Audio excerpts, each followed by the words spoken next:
اعضاء کی کہانی، اعضاء کی زبانی، اس عنوان کے تحت آج ہم پیش کر رہے ہیں ہاتھوں کی کہانی، ایک ہاتھ کی زبانی۔ ہاتھ جنہیں کمپیوٹرائزڈ مشینیں بھی کہا جاتا ہے، سماعت فرمائیے۔ میں آپ کا دایاں ہاتھ ہوں۔ دنیا میں 95% لوگ سارے کام اپنے دائیں ہاتھ ہی سے انجام دیتے ہیں، اس لیے مجھے اپنے دوسرے ساتھی پر سبقت حاصل ہے۔ میں نہ آپ کے جگر کی طرح کیمیائی معجزے رونما کر سکتا ہوں اور نہ آپ کے دماغ کی طرح حیران کن کرشمے۔ میں تو صرف ایک مشین ہوں، قدرت کی ایک اعلیٰ ٹیکنالوجی کا ایک نادر نمونہ، مختلف ہڈیوں، جوڑوں اور انہیں سنبھالنے والے بافتوں کا ایک مجموعہ، جسے آپ کا دماغ اپنے حکم پر چلاتا ہے۔ دنیا کے تمام کمپیوٹرز، ٹیکنالوجی کے تمام تر شاہکار، زمینی فضا سے نکل کر خلاؤں میں سفر کرتے جہاز، دوربینیں، تمام آلات، تمام مشینیں، مصوری، ادب، موسیقی، مجسمہ سازی اور شاعری کے تمام نمونے، غرض یہ کہ انسان کی بنائی ہوئی ہر چیز میرے اور آپ کے دماغ کے درمیان بہترین ورکنگ ریلیشن شپ ہی کی وجہ سے وجود میں آئی ہے۔ جسم کے کسی عضو کی اہمیت کا اندازہ اس طرح بھی کیا جاتا ہے کہ دماغ کے اندر اس عضو کے لیے کتنا بڑا حصہ مخصوص ہے۔ آپ کے دماغ میں ہم دونوں ہاتھوں کی حرکات و سکنات کی نگرانی کے لیے 2 بڑی جگہیں مخصوص ہیں۔ انہیں موٹر کارٹیکس کہا جاتا ہے۔ اگر آپ اپنے انگوٹھے کو حرکت دیتے ہیں تو بظاہر یہ ایک سادہ سا کام ہے، لیکن اس حرکت کے پیچھے ایک حیران کن نظام کام کر رہا ہے۔ اس معمولی سی حرکت کے لیے بھی دماغ سے مجھ تک ہزاروں پیغامات ہر لمحے سفر کرتے ہیں کہ فلاں پٹھے کو سکیڑا جائے، فلاں پٹھے کو ڈھیلا کر دیا جائے، فلاں ڈوری یعنی ٹینڈن کو سخت کر دو، فلاں کو ڈھیلا کر دو، وغیرہ وغیرہ۔ بچے کی پیدائش کے لمحے سے لے کر انسان کی آخری سانس تک ہم دونوں ہاتھ مسلسل حرکت میں رہتے ہیں، سوائے اس مختصر سے وقت کے جب آپ گہری نیند میں ہوتے ہیں۔ 40-45 سال کے عرصے میں صرف انگلیوں کے کھلنے اور بند ہونے کا عمل کم از کم 25 کروڑ مرتبہ دہرایا جا چکا ہوتا ہے۔ آپ کی ٹانگیں، بازو، پیر اور دوسرے اعضاء مسلسل کام سے تھک جاتے ہیں، مگر ہم یعنی آپ کے ہاتھ کبھی نہیں تھکتے۔ کیا آج تک کبھی آپ نے اپنے ہاتھوں میں تھکن یا درد محسوس کیا ہے؟ ہاں، اگر کوئی چوٹ لگ جائے تو یہ ایک دوسری بات ہے۔ نوزائیدہ بچہ جس وقت اس دنیا میں آتا ہے، ہم دونوں ہاتھ اس وقت بھی بالکل تیار حالت میں ہوتے ہیں۔ اس وقت بھی ہم میں اتنی طاقت ہوتی ہے کہ اس کے وزن کو سنبھال سکیں۔ آپ کو تو یاد نہیں ہوگا، لیکن آپ کی امی کو ضرور یاد ہوگا کہ آپ نے بھی پیدا ہوتے ہی اپنے ننھے منھے ہاتھ کے ذریعے اپنی امی کی انگلی تھام لی تھی۔ جو پٹھے ہم ہاتھوں کو کنٹرول کرتے ہیں وہ ہم سے خاصے فاصلے پر آپ کی کوہنی میں رہتے ہیں۔ اس کے باوجود ہمیں طاقت اور توانائی کی فراہمی میں نہ کبھی کمی واقع ہوتی ہے اور نہ ہی کبھی خلل آتا ہے۔ میری طاقت کا شاید ہی آپ کو اندازہ ہو۔ منو وزنی سامان میں اٹھا سکتا ہوں۔ یہ طاقت میں آپ کے بازوؤں میں موجود پٹھوں سے حاصل کرتا ہوں۔ آپ کسی بھی چیز کو 90 پاؤنڈ کی طاقت سے دبا سکتے ہیں۔ بعض لوگوں میں دباؤ کی یہ صلاحیت 120 پاؤنڈ تک ہوتی ہے۔ خواتین میں یہ طاقت مردوں کی نسبت آدھی پائی جاتی ہے۔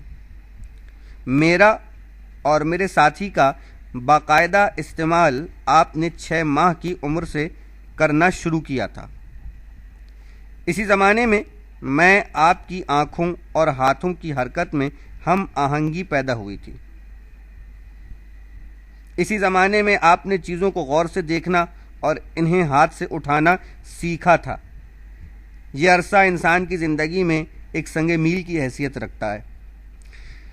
سائنسدانوں کا خیال ہے کہ جب تک انسان چاروں ہاتھ پیروں پر چلتا تھا اور اس نے ہاتھوں کا استعمال شروع نہیں کیا تھا، اس وقت تک وہ بڑے خطرات میں گھرا رہتا تھا، لیکن جب اس کی ریڑھ کی ہڈی سیدھی ہوئی اور وہ 2 پیروں پر کھڑا ہونے لگا تو ہم ہاتھوں کی خوبیاں اس پر ظاہر ہوئیں۔ ہمارے ہی ذریعے اس نے ہتھیار بنائے اور اپنے تحفظ کے لیے اقدامات کیے۔ اس زمانے کے بعد انسان کی زندگی میں ہاتھوں کی اہمیت و افادیت بڑھتی ہی چلی گئی۔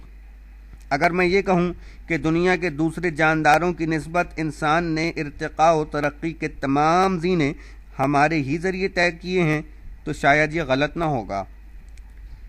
ویسے انسان نے اپنی تباہی و بربادی کے جو آلات اور ہتھیار ہمارے ذریعے تیار کیے ہیں، انہیں دیکھ دیکھ کر ہمارا دل چاہتا ہے کہ کاش ڈارون کا نظریہ درست ہوتا، لیکن انسان ارتقائی منازل طے نہ کر پاتا۔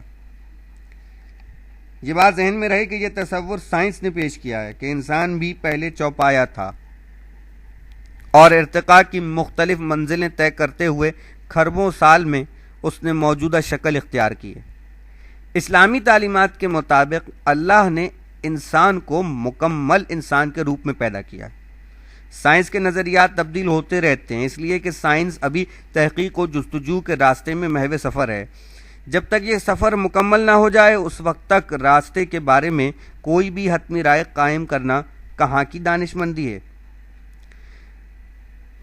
ہماری کچھ خوبیاں تو بہت ہی حیران کن ہیں۔ مثلاً ہم نابینا لوگوں کی آنکھیں اور قوت گویائی سے محروم افراد کے لیے ان کی زبان بن جاتے ہیں۔ نابینا افراد بھرے ہوئے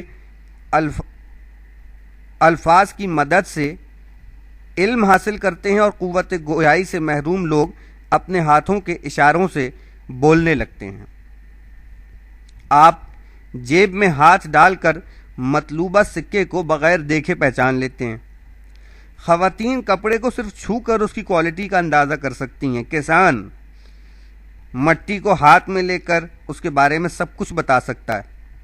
یہ ہماری بڑی حیران کن خوبیاں ہیں، مگر آپ کو ان کی اہمیت کا اندازہ اس لیے نہیں ہوتا کہ ہم ہمیشہ سے آپ کے ساتھ ہیں اور ان خوبیوں کو استعمال کرتے کرتے آپ ان کی قدر و قیمت کو محسوس ہی نہیں کرتے۔ حساب کتاب کرنے کے لیے اب تو کمپیوٹرز آ گئے ہیں، لیکن میتھمیٹکس کا آغاز ہم ہاتھوں ہی کے ذریعے ہوا تھا۔ شروع میں انگلیوں کی پوریں حساب کتاب کے لیے استعمال ہوتی تھیں۔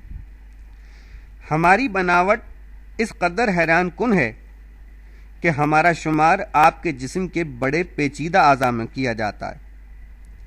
آپ کے جسم کے کسی دوسرے حصے میں مختصر سی جگہ میں اتنی زیادہ مشینری موجود نہیں ہے جتنی ہم میں موجود ہے۔ آئیے میں آپ کو اپنا معائنہ کرواؤں۔ تو جناب، میری کلائی میں 8 ہڈیاں موجود ہیں۔ 5 ہڈیاں میرے پنجے میں پائی جاتی ہیں اور 14 ہڈیاں انگلیوں کے جوڑوں میں۔ یہ کل 27 ہڈیاں ہوئیں۔ اگر بائیں ہاتھ کی 27 ہڈیاں بھی جمع کر لیں تو یہ کل 54 ہڈیاں بنتی ہیں، یعنی جسم کی تمام ہڈیوں کا 1/4 حصہ تو صرف ہم ہاتھوں ہی میں موجود ہے۔